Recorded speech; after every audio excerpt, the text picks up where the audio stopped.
제목은 인간의 존재와 기능 설교는 이근호 목사입니다. 하나님 말씀은 히브리서 7장 11절에서 15절입니다. 레위 계통의 제사 직분으로 말미암아 온전함을 얻을 수 있었으면 백성이 그 아래에서 율법을 받았으니 어찌하여 아론의 반차를 따르지 않고 멜기세덱의 반차를 따르는 다른 한 제사장을 세울 필요가 있느냐. 제사 직분이 바꾸어졌은즉 율법도 반드시 바꾸어지리니 이것은 한 사람도 제단 일을 받들지 않는 다른 지파에 속한 자를 가리켜 말한 것이라. 우리 주께서는 유다로부터 나신 것이 분명하도다.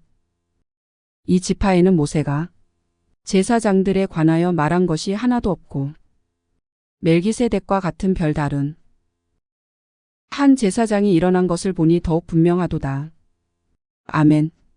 도무지 무슨 이야기를 하고 있는지 현대를 사는 우리한테는 낯설기 짝이 없습니다. 그런데 이것이 이스라엘에게 이야기해도 그들도 낯설기 마찬가지입니다. 하나님께서 이스라엘에게 먼저 주었던 그 율법 안에 나오는 단어들이고 율법 안에 나오는 문자들이고 그 개념들을 다시 여기서 나를 하려는 이유는 그 이스라엘이 파괴되고 멸망하고 난 뒤에 비로소 이스라엘 역사가 이스라엘이라는 나라를 멸망하고 파괴되고 망하기 위해서 율법을 준 역사라는 사실을 여기서 이걸 통해서 비로소 나타나는 겁니다.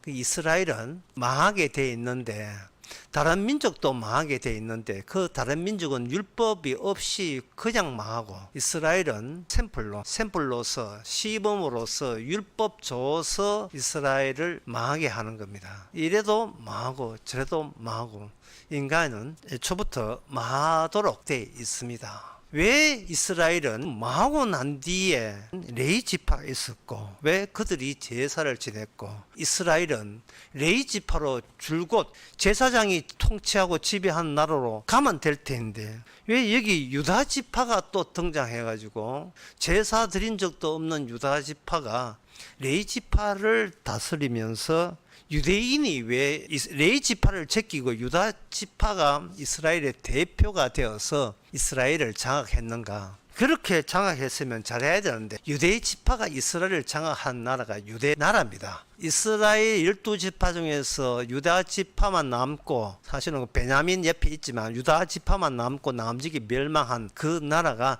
유다 민족이에요.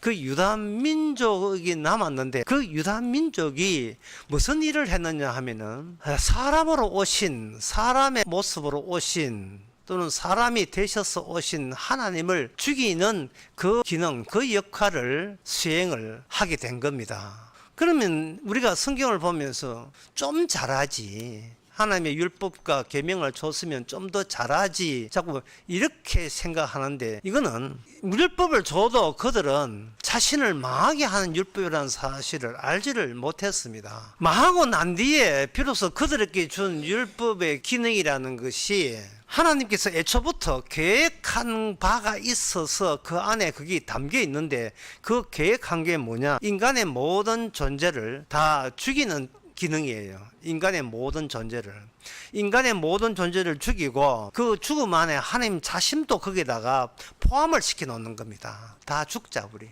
다 죽자. 나도 죽을게. 창조주 되는 나 하나님도 죽을게. 따라서 너도 죽자. 그러면 이 죽이시는 이유가 뭐냐? 죽으면 남는 게 뭐냐? 남는 게 기능이에요. 기능. 그러니까 하나님 제사직이라 하는 것은 인간 존재를 죽이기 위해서 하나님이 제사 기능을 발휘하는 게 바로 제사 일입니다. 인간의 존재가 이게 죽어야 될 이유는 원래 인간은 그냥 처음에는 기능적으로 하나님과 통해야 돼요. 선악과 따먹지 말라라는 하나님의 말씀이 있었습니다. 그러면 선악과 안 따먹는 기능을 유지할 때만 그 인간은 그냥 인간으로서 인정을 받는데 그 마귀가 들어와서 인간으로 하여금 선악과 따먹게 했습니다. 마귀가 왜 인간을 앞장세워서 선악과를 따먹게 했는가? 하나님의 하는 모든 제도와 그 법칙에 대해서 마귀가 마음에 들지 않는 거예요. 하나님 밑에 피조물이 통치되는 피조물 중에서 악마가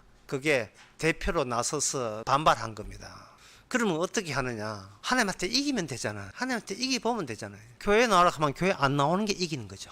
복음 받으라 하면 나 안 믿는다 하면 이기는 거죠. 최고 권위자의 말을 거부함으로써 나는 최고 권위자 밑에 있지 않고 최고 권위자 위에 또는 최고 권위자 권위가 미치지 않는 다른 영역에 따로의 내가 있다는 것은, 그것은 하나님을 우습게 볼 수 있는 위치에 내가 거기에 서 있다는 뜻입니다. 그러면 하나님이 하지 말한 게 있다 이 말이죠. 그 하지 말라는 것을 하면 우리는 하나님을 이긴 기능이 되죠. 그 이긴 기능을 내가 품고 있으면 나는 완전한 신 같은 존재가 되는 겁니다. 이게 신 같은 마귀가 사전에 선악과 따먹으면 네가 하나님 신처럼 된다. 네 인간하고 협의한 거예요. 니도 머리 있거나 한번 생각해봐라. 언제까지 그렇게 매여 살래? 니도 하나의 신과 같은 존재가 돼야지. 그 존재하는 그는 기능인으로 언제까지 있을래? 따로 나가서 니도 하나의 신과 같은 단독 존재가 돼봐라. 그러면 선악과 따먹으면 어떻게 하느냐? 하나님한테 지지 말고 하나님 이기면 되잖아요. 이기는 방법은 하지 말라는 것을 일부러 하면 되는 거예요. 하라 하는 것을 일부러 하라 하면 안 하면 되고, 하지 마라 하면 하면 되고. 그게 오늘날 인간 존재입니다. 인간 존재 특징은 뭐냐? 인간 존재는 나 같은 인간이 다수의 여럿이 있다는 거, 여럿이 있다는 그것을 사람들은 그게 정상적이라고 보는 거예요. 그러나 하나님은 윽박질러서 여럿을 인정하지 않고 단일 하나만 인정하니까 그게 인간들은 싫은 겁니다. 자기가 믿는 종교 자기가 선택해야지. 하나만 믿어야 돼. 그것도 이스라엘 하나님 믿어야 구원받고 다른 민족의 신은 믿으면 왜 안 되는 거야? 그런 불만 같은 것이 계속해서 나오는 거죠. 다수가 다수끼리 평화롭게 살면 되잖아. 왜 하나를 고집하는 거야? 하나님은 거기에 대한 불만 같은 것이 있는 겁니다. 이것은 뭐냐? 하나님이 존재한다, 있다. 그럼 인간 나도 여기 있다. 나도 하나님만 있는 나도 있어. 나도 있다고. 신처럼. 왜 내 존재를 무시하는 거야? 왜 내 결정과 내 선택을 무시하는 거야? 너만 있어. 나도 여기 있어. 있음과 있음, 존재가 존재잖아요. 그러나 하나님께서 인간을 만드는 것은, 인간은 기능이야. 하나님께서 나만 있으면 돼라는 것을 알려주는 기능이 인간이에요. 이 대표적인 것 중에 하나가 뭐냐? 참새도 아버지 뜻이 아니면 떨어지지 않는다는 거예요. 참새도. 참새의 우명이 참새한테 달린 게 아니라는 겁니다. 하나님이 허락이 해야 땅에 참새가 떨어져요. 그걸 인간들이 안 믿어요. 왜냐하면 참새도 하나님에 의해서 허락이 돼야 땅에 참새가 떨어지게 되면 생물학 전체가 다 날아가요. 생물학 전체가.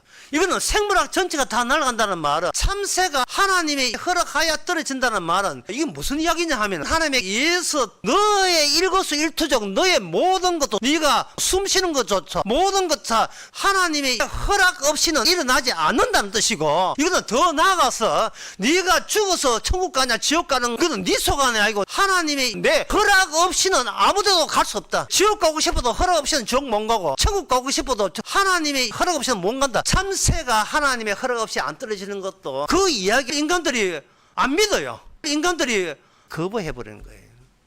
여러분, 신앙생활 잘하고 싶어요? 신앙이 뭔지를 알고 싶어요?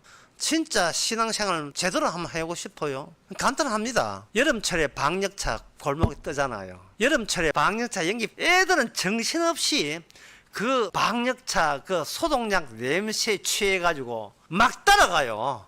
이게 지금 저녁 먹을 때인지 정신도 없어요. 그냥 방역차라는 연기 안에 들어가니까 친구도 소실되고 나의 흔적도 소실되고 그냥 방역차라는 연기만 따라가는 거예요. 하나님이 사람이 되셔서 이 땅에 나타났답니다. 그러면 방역차 따라가듯이 그 사람이 되신 분을 따라가면 되잖아요. 연기 안에 들어가니까 자기를 생각하지 말고, 친구도 소실되고 나의 흔적도 소실되고, 참 쉽죠? 너무 쉽지요? 내 신학이 어떠니? 내가 어느 신학교 출신이냐? 내가 이 교회 몇 년 나왔느냐? 내 가족이 몇 명이냐? 한 달 수입이 얼마냐? 내 몸이 지금 건강하냐? 나 내일 계획이 뭐냐? 남들이 나를 인정해 주느냐? 인정 안 해 주느냐? 그런 거 생각하지 말고 그냥 방역차만 따라가면 되잖아요. 어린아이처럼 하나님이 사람이 되셨대요. 전례의 찬스 아닙니까? 그 찬스 놓칠 거예요. 그 어린아이처럼 따라가게 되면 내가 여기 있느냐 저기 있느냐가 의미가 없어요. 내가 여기 있고 저기 있지 않는 이유는 내 뜻이 아니고 주님이 그렇게 배치해서 그래요. 내가 어제부로 죽지 않고 오늘 살아있는 것은 주님이 그렇게 조치를 해서 그래요. 주님이 그렇게 허락을 해서 그럽니다. 참새 떨어진 걸 허락하신 주님이 그렇게 조치를 해서 내가 어제부로 죽지 않고 어제도 살아있었고 지금 오늘도 살아있는 거예요. 내일은 몰라요. 오늘이 최고의 날이니까. 매일 계획은 우리가 존재라고 우길 경우에만 이게 성립되지, 우리가 존재가 아니고 기능인데요. 제사장이 하는 제사직은 뭐냐? 다수의 존재를 하나의 기능으로 전부 다 소멸시키고 제거하는 게 제사직이에요. 너, 나, 우리 다수의 존재들을 하나의 특수한 죽음으로 다 같이 죽여버리는 그 기능이 제사직이에요. 그 제사직은 창세 전부터 계획이 되어가지고 창세 전부터 그게 멜기 세대에 통해서 알려진 창세년의 계획이 뭐냐? 나는 그 사람은 하나님으로 오실 그분의 하는 일이 어떤 기능이 있는데 그분의 존재가 하는 기능은 제사장이요 그리고 왕의 기능이다. 제사장이고 왕의 기능이다. 모든 존재를 없애버리는 기능. 모든 존재를 없애요.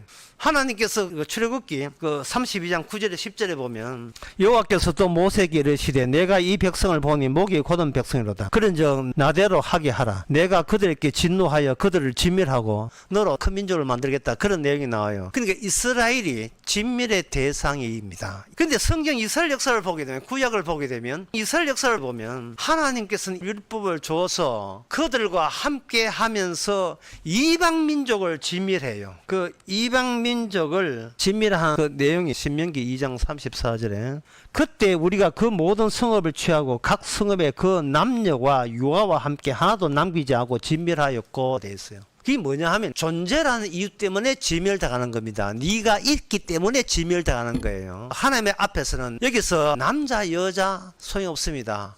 어린아이 소용없습니다. 부자 가난한 자 소용없습니다.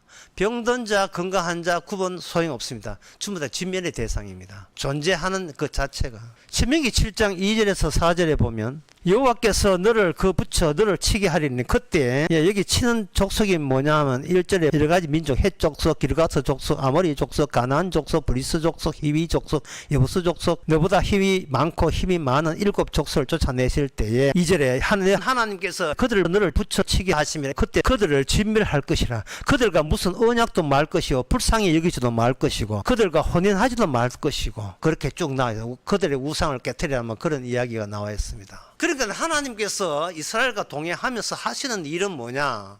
존재한다는 이유 때문에 다 제거 대상이 돼요. 여호수아 11장 20절에 보면 그 취지가 노골적으로 나와 있습니다. 그들의 마음이 강팍하여 이스라엘 대적하여 싸우러 온 것은 여호와께서 그리하게 하신 것이요 그들로 저주받는 자 되게 하고 은혜를 입지 못하게 하시고 여호와께서 모세에게 명하신 대로 진멸하려 하심이라 이래 있어요. 그러니까 이 이스라엘이 이방민을 칠 때에 이방민족이 뭐라 하면 너도 있고 나도 있는데 왜 너희들이 나를 치려고 하느냐. 그때 이스라엘은 너희들 보기에 내가 있는 걸로 보이느냐. 우리가 존재하는 것이 아니라 여기 존재하는 것은 너희들이 보이지 않는 여호와 이름이 우리와 함께 계시다. 여호와 이름이 존재하지 우리는 그 존재를 드러내게 한 기능자들이에요. 기능자. 주님이 방역차고 이스라엘은 따라다니는 아이들이에요. 자기를 자기 생각하면 안 돼요. 그 쪼매난 아이성 무시하고 달려들다가 자기 생각하다가 그 이스라엘 백성들이 공격 못했잖아요. 그래서 하나님께서는 모든 인간을 진멸하기 위해서 일단 이스라엘께 찾아오고 이스라엘은 하나님과 함께 동반함으로써 이방 민족을 치고 이방 민족을 쳤던 하나님께서 이스라엘 레위 지파를 통해서 그 레위 중심에 통치되는 그래서 레위 족속에 포함된 이스라엘을 유다 지파를 통해서 그 자체적으로 이스라엘을 치고 그래서 유대 민족이 생기면 그 유대 민족을 주님이 쳐버리고 그 다음에 주님이 모든 민족을 쳐버리고 순서가 그래야 되는 겁니다. 진멸 친다 이 표현 했는데 다 없애버려요. 남자나 여자나 유하나 착한 사람 선한 사람 친절한 사람 못된 사람 그런 거 안 보고 그냥 존재하는 이유 때문에 다 진멸해버려요. 근데 진멸의 기능이 제사 기능입니다. 하나의 죽음 네가 죽는 이유는 하나의 죽음에서 비롯된다. 하나의 죽음 그 흠없는 제물의 죽음에 근거해서 너희들은 죽어야 하는 이유 인정하라. 그게 제사 기능입니다. 여러분들 생각하기에는 모세는 하나님께서 특별히 했기 때문에 모세는 진멸이 안 될 거야 이렇게 안일하게 생각할 수 있는데 그렇지 않습니다. 출애굽기 4장 6절에 보면 하나님께서 모세에게 네 손을 네 속에 넣어보라 했습니다. 이 모세는 존재하지요. 모세는 존재하고 손도 존재에서 나오는 한해 사지니까 내 존재에 부속된 거죠. 손을 내 몸통되는 몸으로 이었습니다. 손을 빼봐라. 딱 빼보니까 문둥병자예요. 저주받아 합당한 존재가 된 겁니다. 모세도. 근데 이게 뭐 어디에 속하느냐? 내가 미처 몰랐던 하나님의 기적에 속해요. 하나님의 기적이 뭐냐? 아무리 연구해도 몰랐던 내 존재 자체가 하나님 보시기에 어떤 존재로 비치는가에 대해서 내가 미처 몰랐던 거예요. 내가 존재한다는 이것은 하나님 앞에 언제든지 저주하고 심판의 대상으로서 지금 살아가고 있다는 것을 내가 몰랐던 거예요. 그러면 제사 기능이 뭐냐? 제사 기능은 내가 어떤 존재인 것을 알게 하는 게 제사 기능이에요. 모세로 하여금 이스라엘을 구원하러 갈 때 하나님께서는 모세가 잘나서 구원하는 게 아닙니다. 출애굽기 4장 24절에 보니까 숙소에서 하나님께서 모세를 죽이려고 했습니다. 하나님의 동업자라고 알고 있는 하나님이 모세를 죽이려고 했던 거예요. 왜 하나님은 자기 사람인데 죽이려고 했습니까? 하나님의 죽임이 모세 안에 들어있지 않는 한 모세는 어떤 하나님의 기능도 내세울 게 전혀 없게 돼요. 하나님이 여러분을 죽인다는 사실을 여러분이 알지 못한다면 여러분은 어떤 소리 해도 그거는 복음의 능력이 없는 거예요. 지금 하나님의 이름을 빙자해서 사기를 치고 있는 겁니다. 인간은 애교를 부리면서 사는 이유가 내부에 독소를 숨기는 본인만의 전략이기 때문에 그래요. 아니 못된 게 들어있어요. 못된 게 들키지 않기 위해서 하하하하 웃으면서 애교 부리면서 살아갑니다. 그래야 남들이 나를 인정해 주니까요. 네 존재에서 나도 존재로 인정해줘. 나라는 이 껍질이 나의 이 음흉하고 못된 구석을 계속 숨기는 쪽으로 이게 발달되어 있어요. 껍질의 기능이. 그런 점에서 이 멍게 손질하는 그 모습이 얼마나 복음적인지, 이 멍게 손질할 때 어떻게 다룹니까? 껍데기는 벗어버리죠. 안에 있는 물컹물컹한 그걸 하나님께서 우리를 다룰 때에 물컹물컹한 독소조항을 요걸 건지시고 나머지는 껍데기는 갖다 버립니다. 그리고 그 물컹물컹한 것을 유일한 존재인 어린 양 앞에다가 그걸 기능화로 존재의 껍질을 벗기고 그 안에 들어있는 기능만 채택해서 하나님의 설정한 제사 기능 앞에다가 제단을 거기다 집어넣는 그게 바로 제사직이에요. 그게 제사입니다. 존재는 필요치 않아요. 부자와 거지 나사로 이야기 아시잖아요. 부자는 죽어서 지옥 가고 거지는 죽어서 낙원에 갔다는 이야기. 그 부자가 지옥 가도 여전히 지상에서 자기 존재 지키는 것은 여전해요. 이게 그 말은 뭐냐면은 이미 부자는 지옥 가기 전에 이미 지옥 삶을 살고 있었다는 뜻이에요. 자기 존재를 지키기 위해서 매일같이 버티는데 돈이 많으면 많이 버티는 걸 수 있는 거예요. 인간이 악착같이 돈 버는 이유가 버티는 방법이에요. 왜 버티는가? 울지 않기 위해서, 늘 웃기 위해서, 돈이 많으면서 오는 그 기쁨을 웃기 위해서 늘 울지 않게 해서 버티는 거예요. 신이시여 나를 울리지 마옵소서. 그 뜻이에요. 신이시여 나를 울리지 마옵소서. 하나님도 존재지만 나도 존재라는 겁니다. 그런데 그 부자가 존재값을 하는데 지옥 가서 뭐냐? 간절함이 있어요.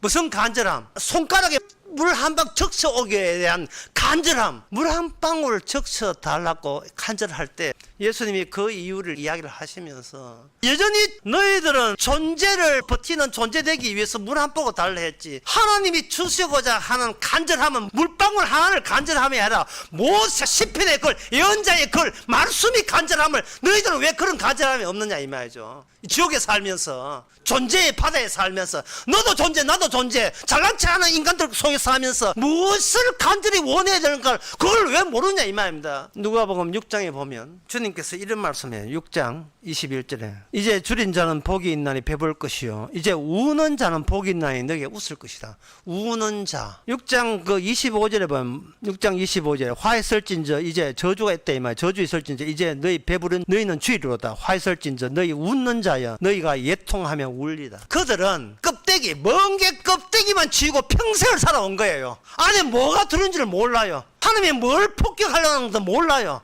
내 인생은 내가 알아서 지킨다는 거예요. 그러니까 이를 아물고 자기 존재에 버티는 것이 90평생입니다. 심지어 애들도 버텨요. 교회 안 나오는 거 버틴다고 안 나오는 거예요. 할 수 있는 재주는 버티는 것밖에 없어요. 내 인생 내가 버틴다. 왜? 그래야 하나님을 이기니까. 왜 하나님을 이기고 싶은데? 그게 악마의 마음이거든요. 악마는 우리를 주님의 종속된 기능을 존재로 확립시켜준 게 악마입니다.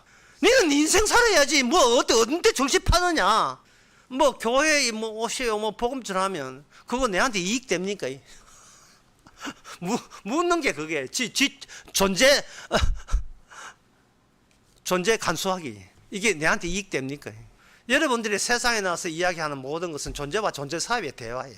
커뮤니케이션이 교제입니다. 인간들의 여러분한테 한번 물어보게요. 뭐 속으로 답변하세요. 여러분들은 어떤 평가를 본인이 어떤 평가 받기를 원하십니까? 5초 드리겠습니다. 1, 2, 3, 4. 여러분들은 하나님이나 사람들에게 어떤 평가 받기를 원하십니까? 어떻게 나를 평가했으면 좋겠습니까? 이 질문 자체가 성립이 안 돼요. 자체가 성립이 안 되는데 인간의 깊은 내면에 늘 올라오는 질문이 이거예요. 나는 어떤 자로 평가받기를 내가 원할까? 이겁니다. 그러니까 이거는 인간은 평생 살면서 엉터리 아닌 순간이 한순간도 없었습니다. 전부 다 엉터리였습니다. 몽땅 다 엉터리였어요. 너도 엉터리, 나도 엉터리, 그리고 매 순간 엉터리. 어떤 평가를 원하십니까? 1번 형편없다, 2번 대단하다. 정답은 형편없다가 대단하다와 그 중간 지점. 거기서 왔다 갔다 해요. 그래, 주님의 질문은 뭐냐? 네가 존재냐 기능이냐? 이걸 묻습니다. 네가 존재냐 기능이냐? 네 누구의 일을 하고 있느냐? 그걸 물어요. 존재는 잠깐이고 기능은 영원함이래. 그 영원함을 이렇게 표현되어 있습니다. 3절에 7장 3절에 그는 살리의 왕이요 평강의 왕이요, 예? 아비도 없고 어미도 없고 족보도 없고 시작한 날도 없고, 예, 생명의 끝도 없어. 이것이 바로 영원함입니다. 기능입니다. 왕의 기능과 제사장 기능이 결합된 그 계열 멜기세덱입니다. 그 멜기세덱의 기능이 하나님의 이름 안에 들어왔고, 그 이름 안에 들어온 하나님의 이름은, 그때는 구약 때 하나님의 이름은 신체 육체가 없고 기능뿐이었어요. 그 기능이 이스라엘의 신체가 있는 이스라엘 속에 들어왔고, 그 이스라엘을 왕과 제사장으로 폭격을 했고, 그들은 진멸을 했고, 그들의 역사는 망해버렸고, 그것이 마지막에는 그 왕과 제사장 기능이 신체를 가진 하나님의 예수님의 모습으로 나타난 거예요. 껍질은 인간의 모습, 인간이지만 안에는 왕과 제사장 기능이 들어있는 거예요. 그 안에. 유대인들이 예수님을 죽였습니다. 예수님께서 그렇게 일하실 때에 우리가 물을 수도 있고 어떤 사람이 이렇게 평소에 물을 수 있죠. 성경이 이렇게 너무 두꺼운데, 너무 두꺼운 게 문제다. 간단하게 해서 창세기 1장 1장 천지를 창조하시니라, 창세기 1장 창세기 2장 인간의 범죄했느니라, 창세기 3장 2장 끝에 드디어 예수님 오셔서 십자가 지고 구원했다. 간단하게 하면 딱 석 장이에요.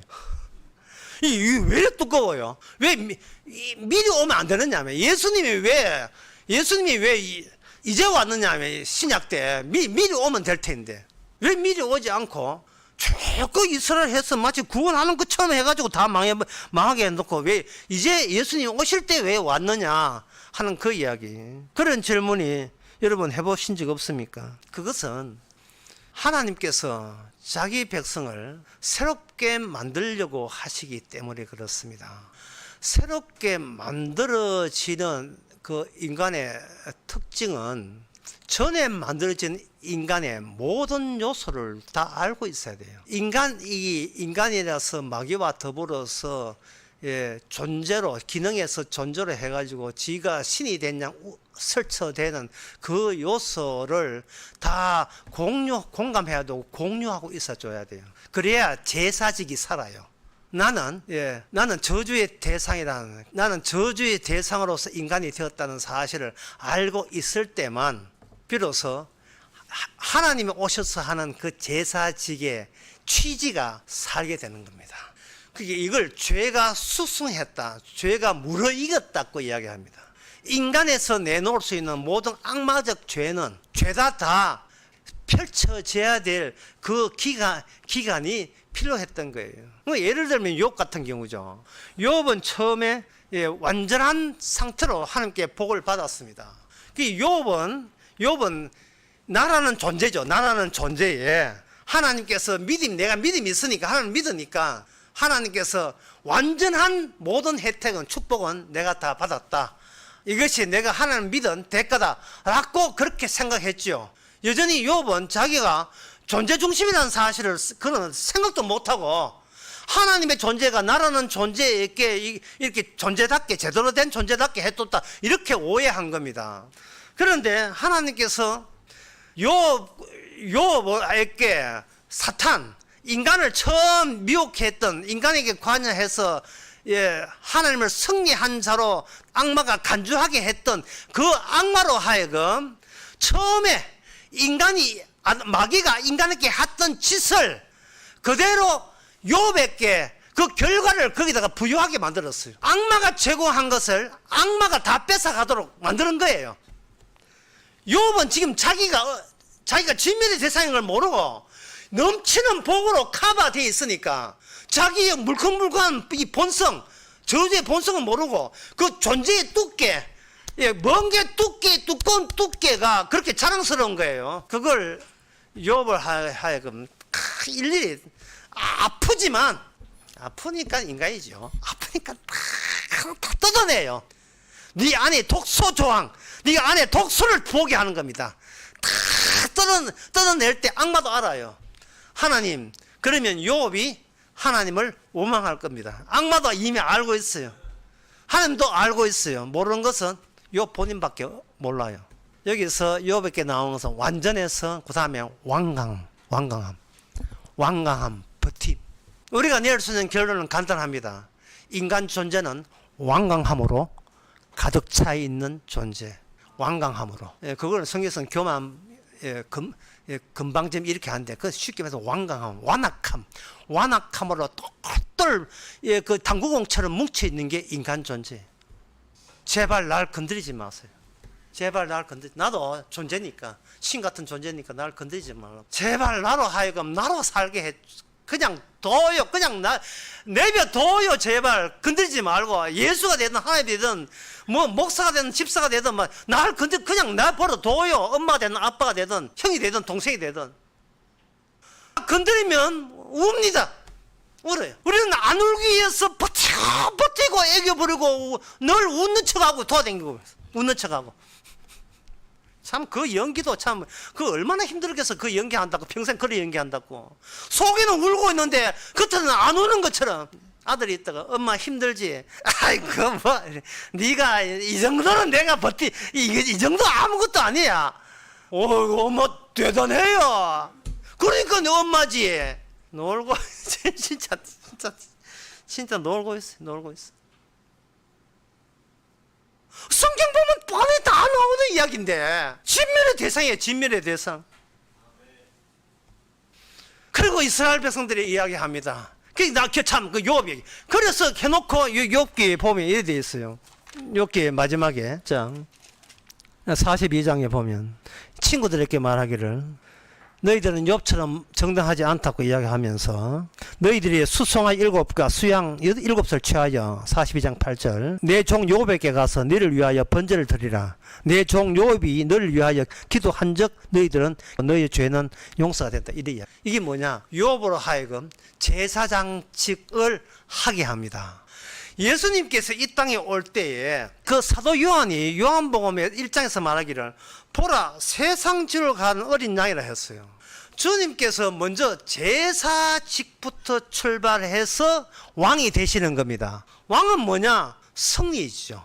누가 이기느냐? 악마가 이기죠. 악마가 신마저 이기죠. 하지 말라 한 걸 내가 하겠다는데 신이 뭘 간섭해? 신의 권한마저 이긴 자가 악마죠. 거기에 등달아 악마의 편에 선 게 인간이고 인간은 존재라는 껍질을 자랑스러워하면서 지금도 살아가고 있습니다. 나는 내 존재의 단도리를 내가 알아서 하니까 내 말고 다른 존재가 내 일에 끼어들지 말고 간섭하지 마. 잔소리 하지 말라. 그게 인간의 전부예요. 그런데 민수기에 보면 그 레위직이 붕괴합니다. 레위직의 자체적인 모순이 벌어져요. 그거 보기 전에 먼저 레위직이 뭐냐를 민수기 18장 5절에 나옵니다. 이와 같이 너희는 성소의 직무와 단의 직무를 지키라. 그리하면 여호와의 진노가 다시는 이스라엘 백성에게 미치지 아니하리라. 보라, 내가 이스라엘 자손 중에서 너희 형제 레인을 취하여 내게 돌리고 너희에게 선물을 주어 회막의 일을 하게 했다 이랬어요. 무슨 이야기 하냐 하면은 진노의 대상인 너희 이스라엘이 아직도 너희들이 살아있는 것은 하나님의 진노와 모세 만남, 그 진노를 용서하는 제단의 만남으로 인하여 너희들은 진노의 대상임에도 불구하고 하나님과 함께 할 수 있었다는 이야기를, 이걸 하나님의 선물로 줬다는 거예요. 그런데 선물로 줬는데 그 전에 민수기 16장에 보면 그 같은 레이지파 쪽에서 반란이 일어납니다. 16장 1절에 레이 정수왕 고하세 촌자 이스라엘의 아들 고라와 르벤 자손 엘리압과 이제 고라가 주동자가 되어서 내부 반란이 구테타가 일어나는 거예요. 이스라엘 총회 택한 백성 250명을 득세해서 하는 말이 뭐라고 하냐 하면은, 모세야, 출애굽 나올 때 네 혼자 나왔나? 우리 다수도 나왔잖아. 우리 다수를 왜 무시하고 네가 왜 총회 위에 단독자로 우리를 통치하고 지배하느냐, 그런 이야기 했어요. 그렇게 반란하게 한 이유가 어디에 나오냐 하면은 민수기 16장 13절부터 14절까지 나옵니다. 이것은 굉장히 중요한 내용을 고라 자손이 이야기를 하고 있어요. 무슨 이야기를 하고 있냐 하면 16장 13절부터 보면, 너가 우리를 애굽 땅에서 이끌어내어 광야에 주기를 하며 어찌 작은 일이기에 너가 스스로 우리를 통치하고 왕이 되게 하느냐. 이뿐만 아니라 너가 우리를 젖과 꿀이 흐르는 땅을 인도하여 들이지도 아니하고 포도원 밭도 우리에게 기업으로 주지 아니하니 너가 이 사람의 눈을 빼려느냐, 이렇게 이야기해요. 무슨 이야기 하냐 하면은, 당신이 날 교회에 불러가지고 나는 복 받는 줄 알고 교회 나왔고 천국 가는 줄 알고 교회 나왔는데 당신이 나를 교회 전도해가지고 나를 죽이려고 했다. 이제 당신 말 안 들어. 고라가 하는 이야기가 왜 중요하냐 하면요, 교회의 기능은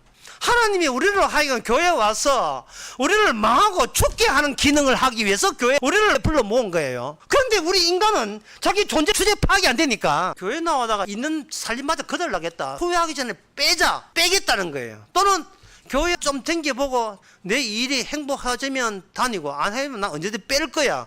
왜? 내 존재는 귀하니까. 내 존재는 내가 관리하니까. 그리고 이 고라 자손이 이야기한 것은 뭐냐 하면은 타수의 가치대로 인정해 달라는 거예요. 누구한테? 모세한테. 제사라는 것은 타수의 가치를 특이한 단일의 죽음 안에서 다 죽여버리는 거예요. 이게 제사입니다. 너희들이 다 죽어야 돼. 대신에 어린 양이 죽는 거야, 제사에서. 이 이야기 하고 있는 거예요. 그 고라가 한 이야기 좀 귀담아 들으세요. 당신 믿고 우리가 애굽에 나왔는데 당신은 우리를 약속의 땅으로 인도하는 것이 아니고 젖과 꿀이 땅으로 인도하는 것이 아니고 죽음으로 인도했다. 저는 당신을 더 신뢰할 수 없다. 이 이야기를 하고 있는 겁니다. 그런데 이 고라가 모르는 것이, 약속의 땅은 인간 존재가 들어가는 땅이 아니에요. 약속의 땅은 언약궤가 들어가는 땅이에요. 언약궤. 처음에 언약궤가 광야에서 율법이 먼저였고 율법에 의해서 언약궤가 만들어집니다. 만들어진 언약궤는 율법의 목적지를 보여주기 위한 그러한 물체죠. 그 언약궤가 광야 지나서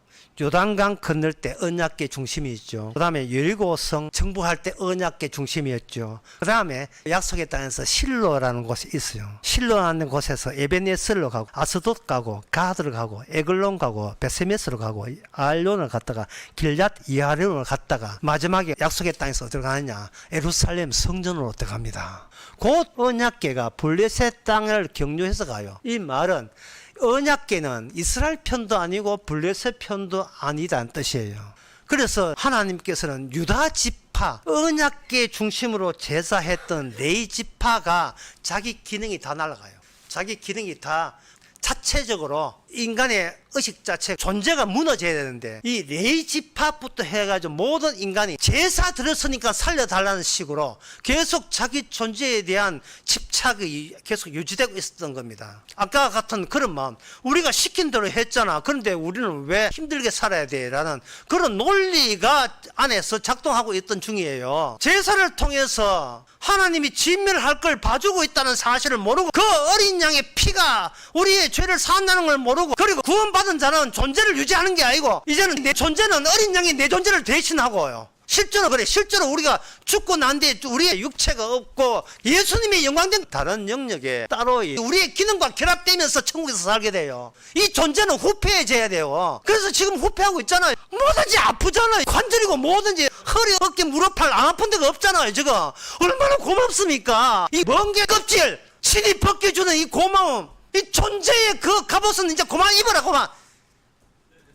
기능 좀 보여도. 기능, 천하의 죄인입니다는 그 기능, 박력차 따라가면서 십자가 피 따라가면서 그걸 보여줘라 이 말이죠. 뭐 신앙이 어떤 다 존재 유지를 하면서 이 언약궤가 드디어 레위지파가 제사하던 것을 자체적으로 붕괴되고 이제는 누가 하느냐, 유다지파의 다윗이 성전을 준비하고 다윗 계통의 솔로몬 안에 언약궤가 들어오게 됩니다. 그런데 아까 말씀드린 유다지파를 이제는 하나님이 폭격해버립니다. 그러면 성전은 어디로 가느냐, 지상에서 하늘로 올라가. 그 하늘로 올라가는 성천하신 분이 누구냐, 예수님입니다. 성전이 유다 지파에 있는 성전이 이스라엘 멸망하고 난 뒤에 이게 원래 성전이 예사를 율법 완성으로 그렇게 되었어야 되는데 그게 실패했다는 걸 보여주기 위해서 에스라 느헤미야라는 그 책이 있어요. 에스라 느헤미야의 내용은 이런 내용입니다. 어떤 내용이냐 하면은 그 유다 지파의 한 군데만 봅니다. 에스라 4장 1절에서 2절. 유다와 베냐민 지파가 진두지하에 레위 지파, 그 유다 지파 밑에 레위 지파가 있어요. 오늘 본문이 그겁니다. 제사하지도 않는 유다 지파가 모든 제사식 했던 레위 지파를 통솔해서 성전 이런 것을 짓게 만들어요. 성전 짓게 만드는데 성전을 지을 때는 조건이 있어요. 율법대로 살아야 된다는 조건 하에 성전도 함께 있도록 되어 있는 것이 지상의 성전의 구비 조건이었다라는 것을 에스라 느헤미야가 와가지고 그걸 이제 성전을 짓습니다. 기원전 539년에 처음 지대가 놓여지고 그 다음에 얼마 안 돼가 19년 동안 중단이 돼요. 그리고 520년에 다시 재개해가지고 516년에 완성이 되는데 또 지대에 놓인 걸 보고 어떤 사람은 울고 어떤 사람은 대성 통곡하고 어떤 사람은 기뻐하고 이런 거예요. 옛날에 솔로몬 성전을 알고 있는 사람은 대성 통곡하고 이게 이것도 성전이냐, 언제 우리가 이렇게 됐는가. 그리고 제사하는 사람은 기뻐하고. 이게 섞여 있어요. 레위 지파와 유다 지파의 두 기억이 섞여 있는 그런 입장이 있다 이 말이죠. 그러다가 기원전 446년에 다시 축대가 무너져 가지고 그 느헤미가 와가지고 2년 동안 해가지고 성전 그 벽을 재축성하는 그 기능을 했어요. 그런데 이 에스라 느헤미야를 통해서 아는 것은 인간의 율법을 지키려고 했어요. 에스라 올 때 처음엔 지키는 것 했어요. 그러나 인간의 존재 자체가 문제가 되어가지고 나중에는 돈 없는 사람 노예로 삼았고, 특히 그 에스라 보면 이방 여인하고 결혼했다고 해서 그 에스라 10장에 쭉 보면 강제로 전부 다 이혼시킵니다. 이혼시킨다고 나라가 다시 삽니까? 인간의 존재의 한계죠. 그래서 이런 점을 생각해 볼 때 예수님 제사적이 어떤 기준에 하면 더 이상 우리에게 존재를 허락하지 않고 우리로 하여금 그 제사직에 같이 뛰어들게 만들어요. 존재를 벗기고 그 죄된 것을 가지고 그 제사직에 뛰어들게 만들어 봅니다. 그러면 뭐냐, 나는 의인을 부른 게 아니고 죄인을 부르러 할 때 우리는 나는 날 때부터 죄인이었다는 것에 치중하는 그 자기의 죄인의 기능을 보여주는 그것이 진짜 나라는 사실을 생각하면서 십자가를 바라보는 자, 이 자가 바로 천국 백성이에요. 죄 짓는 기능을 내세우면서 박력차 따라가는 순진한 어린애처럼 십자가만 따라가는 겁니다. 자기 자신을 볼 때 울지요. 하지만 주님 만날 때 제대로 웃는 겁니다. 다 이루었다고. 이것이 바로 하늘나라의 천국 백성입니다. 기도하겠습니다. 하나님 아버지, 무슨 이상한 생각을 가지고 교회에 왔다 갔다 하는지, 세상적으로 딴짓하면서 딴 생각하면서 지독하게 나에게 관심 가지면서 십자가 우응하고 하나님 믿는다고 우기는 것이 얼마나 하나님 보시기에 가정스러운지. 하지만 이 가정스러움마저 우리 안에서 실시돼야 되고 이게 살아가면서 이게 튀어나와야 하는 그것이 바로 도리어 십자가 앞에서 하나님께 감사거리가 된다는 사실을 깨닫게 하여 주시옵소서. 예수님의 이름으로 기도합나이다. 아멘.